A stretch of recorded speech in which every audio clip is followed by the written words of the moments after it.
Hey coach, so excited you found us.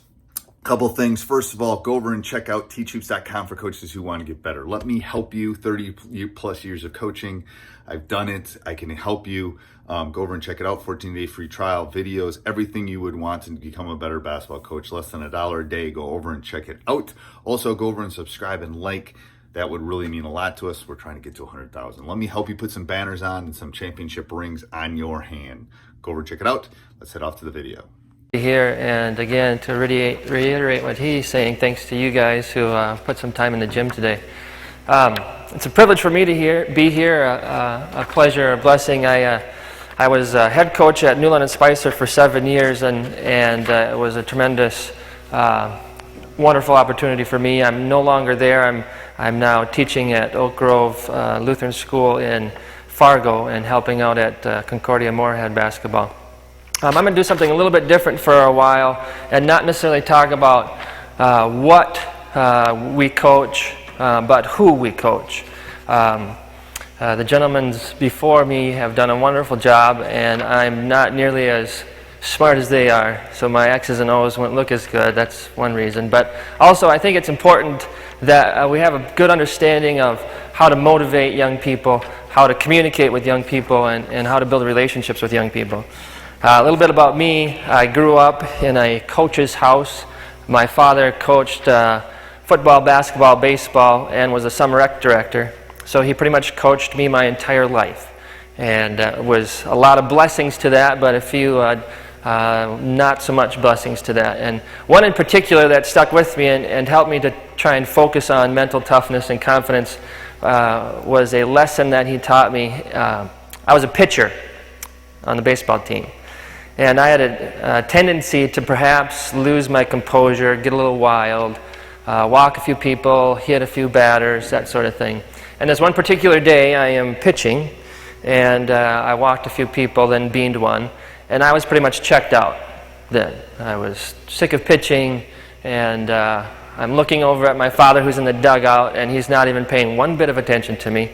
And I'm having my little temper tantrum out on the mound, and he just leaves me there. And I proceed to walk the next 13 consecutive batters. And everybody in the whole place is wondering, like, what is going on? Where is this coach? And finally he came out and he looked me square in the eye and he said, "Did you learn your lesson?" And I still was, in a bad place.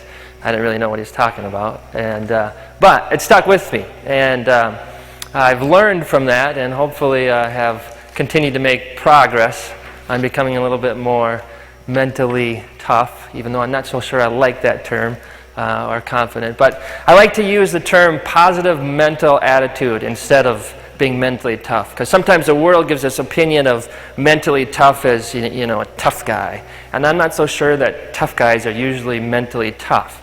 But it comes down to having a positive mental attitude, being able to stay focused and not become distracted by so many distractions. How many games are won and lost in the last 3 minutes? How many games are won and lost where it's chaos, right? We call it the fog of war, right? And you don't seem like anybody's listening to anybody, and it's just they're off on their own things. They have lost their focus. And when everything goes wrong, at that moment, how we react is important. And in my mind, a key to being successful on the basketball floor, successful in many arenas in life. And it starts with coaches often. We all know those teams, those coaches, where if you can get them going a little bit, and get them focused on the refs, and get them mad at their team, they go downhill pretty quick. And the team has a tendency to follow. And so as a coach, how do we react when everything goes wrong? How does that impress your team? And we are working with a very wonderful but different generation of people. This group over here would represent them. And they are wonderfully intelligent. Perhaps the smartest generation the world has seen. Right? They have information at their fingertips. If they ever need to know something, they can whip out their smartphone, right, and Google it, or figure out what they need to figure out pretty quickly. However, experts will say that their knowledge base is a mile wide, but only an inch deep. Right? They know a little bit about everything and a lot about nothing. And so keeping them engaged is a bit of a dilemma for us. And I asked Darian earlier. I said, Darian, I'm going to ask you a question. Darian, what's your favorite gift you've ever got? VIP tickets. All right. Now, right? That's good. Must have been fun, right? All right. Now, Darian, let me ask you this next question. What's your favorite gift you've ever given? Basketball. Typically, that question takes a little bit longer to get a response out of. And this generation, as with others, but this generation in particular has become more and more kind of self-absorbed, right? And we don't help them often as parents or sometimes coaches. You know, it's like, how many points did you get? How many rebounds did you get? How much playing time did you get? We focus a lot on the getting, and I don't believe that any team will reach its potential when it's about getting, because, as we all know, it's really about giving. And are you willing to make sacrifices for the team? Do we have people over here who are willing to not play a minute of a game and yet work their tail off every day in practice to make the person who's playing in front of them better? And in order to convince people to do that, that takes a lot. And it takes a lot out of those players who are willing to do that. So we need to spend time being authentic.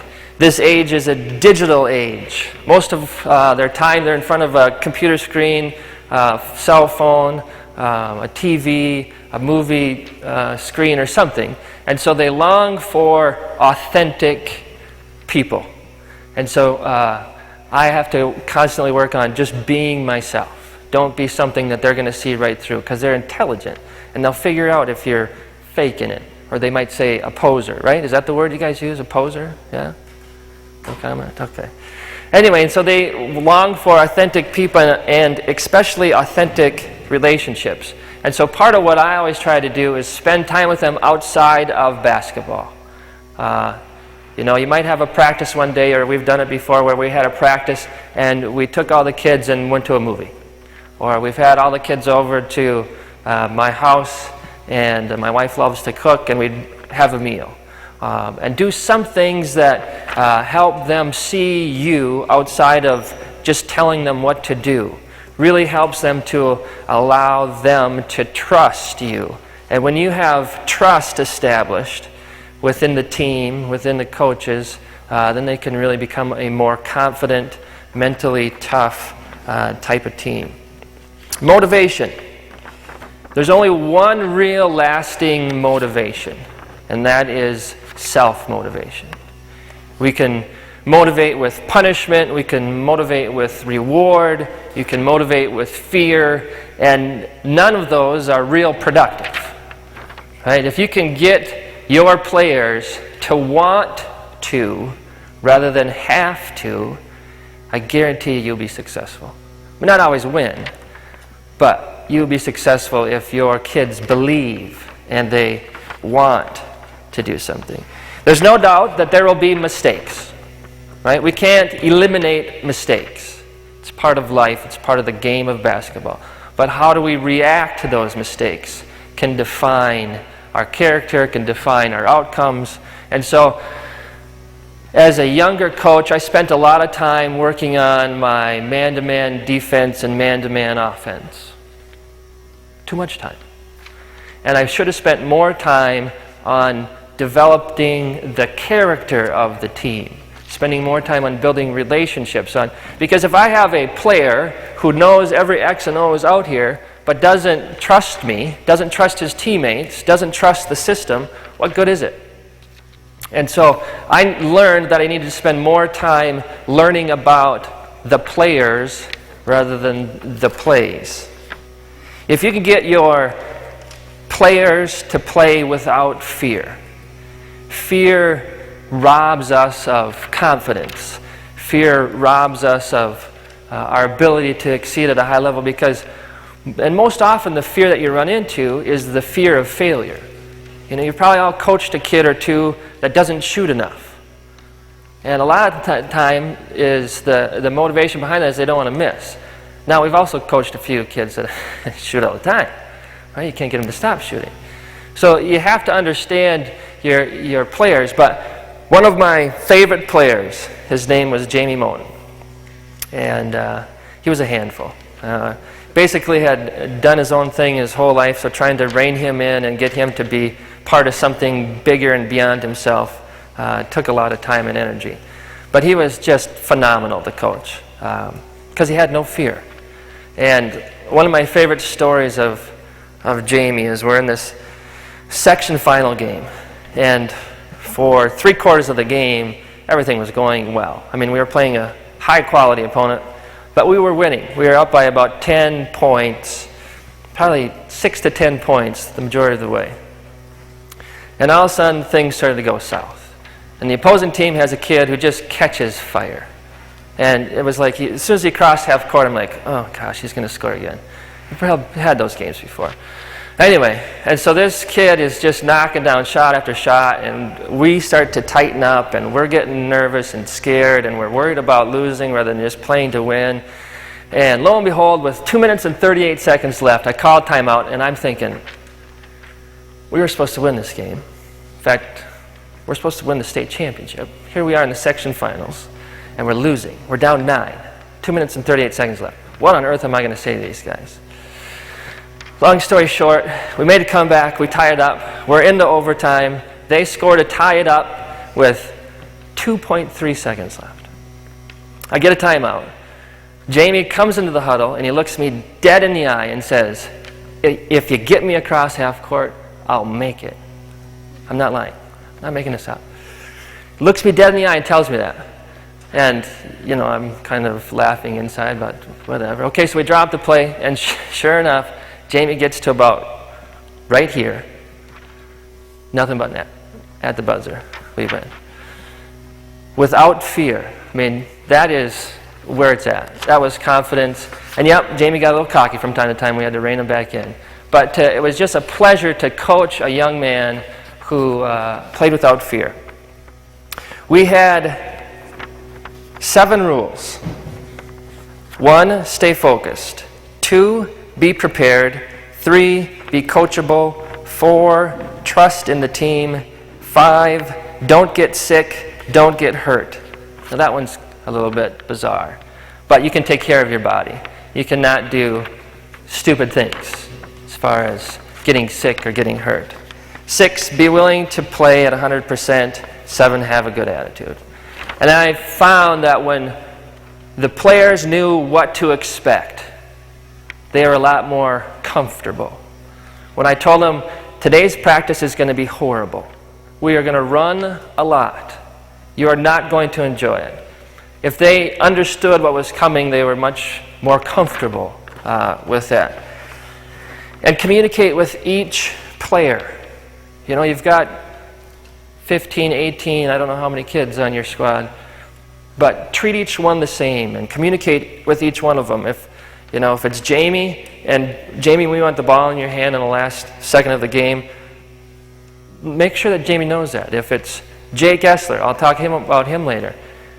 If you're never probably going to play, but yet we want you to be a part of our team because you bring something to our team that nobody else does. Communicate with them so they know what to expect. Take responsibility. I found when I was quicker to take the blame than to pass the blame on, that became more contagious. Anyway, and I think the more time we spend on getting to know who we're coaching is as important, if not more sometimes, as paying attention to what we're coaching. Meaning and purpose. We've all probably experienced that in our life at some point. When you are doing something and you feel as though whatever you're doing has meaning and it gives you purpose, you're going to work a lot harder on it. And that gets back to that communication side of it. When we have communicated to that player their purpose and given them a meaning, regardless if it's your starting center or your third center. When they have meaning and purpose, it brings them more confidence, gives them some more comfort. Jake Essler was one of my favorite kids to coach. He wasn't very big, he wasn't very fast, but his heart was immeasurable. And it was the season of 2010, and we were pretty good. At times we were very good. And Jake made us better because every day in practice he made everybody work a little harder. And I told Jake on a particular day, I said, Jake, I've had a vision of you. At some point in this run, we're going to need you to make a three-point basket. Because Jake rarely would shoot. And so Jake believed me. Now, I'm not going to tell you whether or not I actually had that vision or not, but it gave Jake meaning and purpose. And so we are in the state finals at 2010. And Jake is in the game. He'd play for about 2 minutes to give our other perimeter players a rest. And he'd work his tail off and play great defense. Anyway, and Jake catches the ball right here about on Upper Red Lake. And he hesitates. And nobody on the other team is paying any bit of attention to Jake. He hasn't scored in a month. And at this point in the game, we were up, I think, either 6 or 7 points, but we had been up by 13 points. And so we really needed a bucket at this point. And sure enough, Jake catches the ball, hesitates a little longer, and pulls the trigger. And lo and behold, Jake knocks down the three. I could have ran out there right then and hugged him. Anyway, but Jake had meaning and purpose, and it allowed Jake to be confident, to be mentally tough, to have a positive mental attitude, and it was one of those magical moments. There are a few things, a few drills that we used, and you can pretty much turn any drill that you have into a mentally challenging, confidence-building drill. And so I encourage you to try and figure that out. And my basic idea was making them think. You know, breaking up the routine just enough to make those players think a little bit.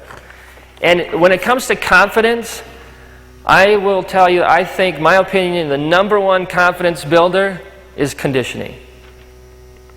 There is a quote, well, two quotes that we lived by. One was by Thomas Jefferson, and it says, "The harder you work, the luckier you get."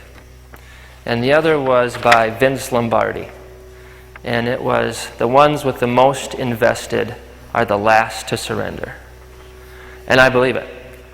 We had this kid named Moose, and Moose was obviously our big boy. And we had worked with Moose since he was a sophomore. He was a little bit heavier than he should have been. And he very much hated our conditioning drills. And yet, every day, Moose was there working and working and working and working and having me gripe at him and having me push him and having other coaches push him. Lo and behold, he's now a senior. And again, we are in a section final basketball game. Moose hasn't said a word in a huddle his entire life as far as when I was coaching him. And we're losing. And Moose, the huddle's quiet for a moment, and Moose speaks up for the first time, and he says, "We have worked too hard to lose now." And that was it. Moose, it wasn't the set plays that we'd been working on, it wasn't the free throws that we'd been working on, it was the fact that Moose had a little bit more invested than anybody else. And he wasn't going to lose, because he'd worked too hard. And I watched him. He did work too hard. Anyway, it was a magical moment. We ended up winning the game, and it was good. But conditioning, we won a lot of basketball games because our kids, before the game even started, thought that they had worked harder than the other team. And I know conditioning is not fun, right? Is it fun? No, not at all. Sometimes. But conditioning can give your team an incredible amount of confidence. Again, if they think they've worked harder than their opponent, even though sometimes they perhaps haven't, but if they believe that, it's hard to stop. Hey coach, so glad you enjoyed the video. Make sure you go over and check out teachhoops.com for coaches who want to get better, and subscribe and like. Have a great day.